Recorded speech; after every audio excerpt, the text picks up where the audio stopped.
Hi, today what we're going to do a restoration on this particular gun, which this is a model Remington model 550. Um, the 550 is a very unique little 22 in the essence that it's one of the very, very few that would eject shorts, longs, and long rifles without any alterations. Most automatics will only cycle the high speed. This one will do them all. The reason that it will do them all is this was patented by a man named Williams, the same guy that invented the M1 carbine. And right inside this chamber, or right inside the chamber here, is a floating chamber that fits this gun. And this floating chamber will give it inertia to cycle the shorts. It's a very unique design. That was smart. Um, this is just to show you what kind of gun we're going to be restoring. This one is unrestored. But this one is going to be restored beautifully. And if you'll give me a second, I'll show you one that I restored. That's a Marlin 336, and I'll show you how it came out. This is a late model, fairly late model. It does not have the safety. Marlin 336. It's got really pretty wood. I did the metal and the wood. Did a grip cap on it. This is in the style of the 39. And I do my own woodwork. Did an extension here with a recoil pad, and it's got really abnormally beautiful wood on it.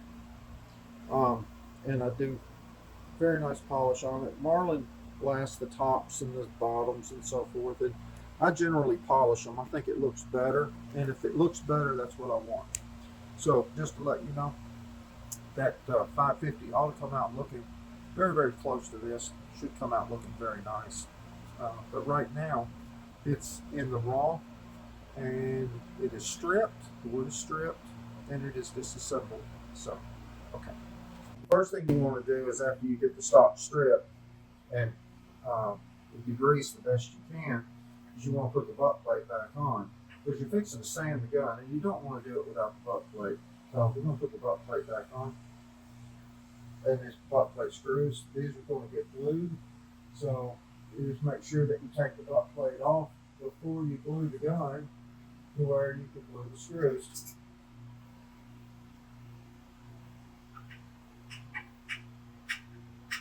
Okay, as you can see here, we got the stock strip ready.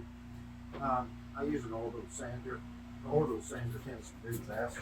Now, on the final sand, I do it by hand. What you don't want to do with an orbital sander is stay in one spot too long. You'll really dig into it. I start with 120 grit. This is just straight, plain grain American walnut. So it's a good, decently dense piece with no knot holes. Let's see what it'll look like when we get started on it. See what kind of wood we've got here. Right now it's ugly.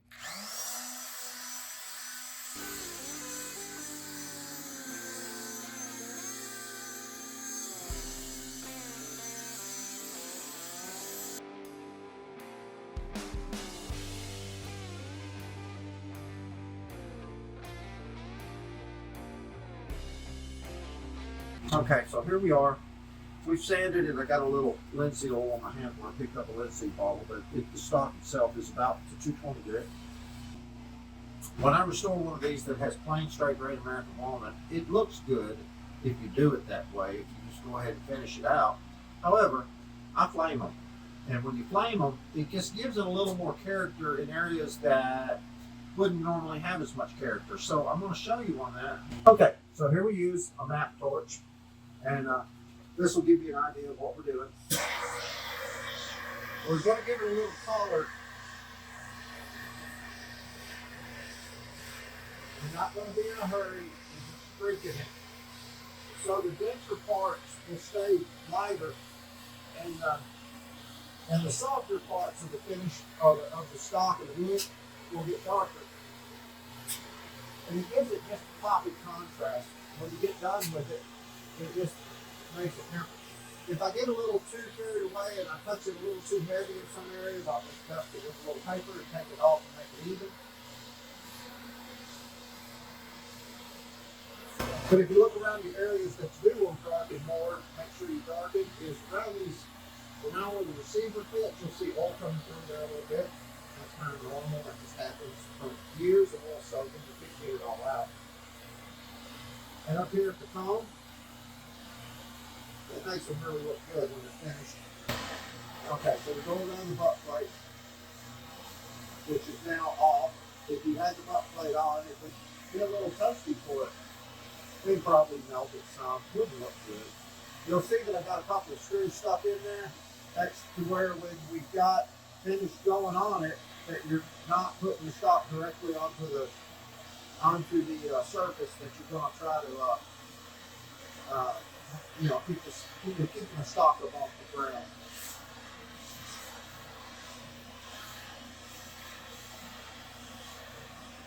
Around this grip's real nice too. This is kind of definitely blackening around that grip. Look at how that pops when you do that. Around in here is good.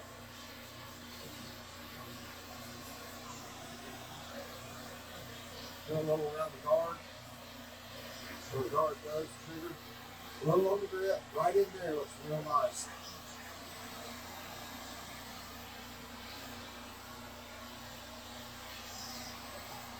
Now we'll kind of flame it up and down, kind of even it a little bit, so you get some color everywhere. See how this sun area is right in here.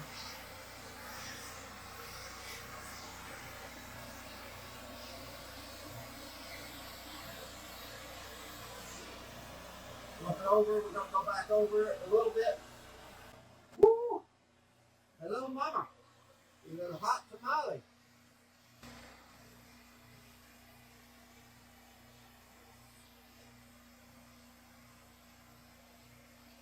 Okay, so now what we're going to do is, now that we've got it toasted, I like to call it toasted, is we're just going to blend it. Now this is 400, it's stuck on my hand, won't go nowhere. Okay, now I am very, very, very lightly touching this. And all I'm doing is knocking off some of the black, kind of blending it. And then in a minute, we'll have it finished and I'll show you. Okay, this is kind of where I like to see stock. Let's get a straight grain American walnut. It doesn't really have any sapwood. It's all pretty straightforward. Sapwood is where your wood is lighter colored, is closer to the bark, and the denser wood is more of a darker color. I prefer wood when it doesn't have a lot of sap in it, but you do see a lot of sap on the wood. Now, the flaming it the way that we've done it, when I put the finish on, it's really going to pop. That's just the way it does. So I use Minwax is the company that I use. I like the poly, and I like the satin poly. On the first coat, I am not real neat. I don't care. So it pours on the floor. That's fine because I soak it in.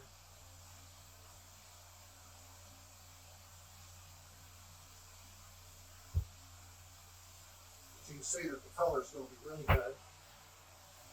I think we'll take that from that fountain. And we're just going to kind of slop it on, because what we want to do on this first coat is we're really trying to seal the pores in good. Now, if you ask what I'm using for the paper towel, I use Viva. I like Viva. They're kind of a soft, clocky paper towel. You pay a little more for them, but Viva, Brownie, they're all about the same. They get the good stuff. I kind of like them better. And this is going to go on real quick.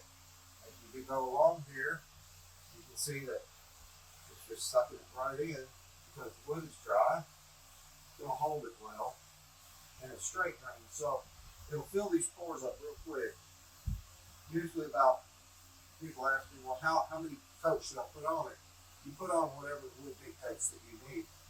And that's a vague answer, but it's the truth, because some of the denser woods take and require more coats due to the fact that they are denser and it takes more to cover them properly. But sometimes it'll fool you. Some of the lesser wood will take the time too. Okay, I always coat right in here. This is where oil will get in at some point from your action, and I just generally kind of coat it. One time is all it takes, but you kind of want to seal it up, and that's what you're doing with this, is sealing it. Another point that people forget about is right around the butt plate. It's end grain, so it'll suck it right in. But if you don't suck in finish, it's going to suck in dirt, oil, and especially bad is water if you got this wet or for humidity.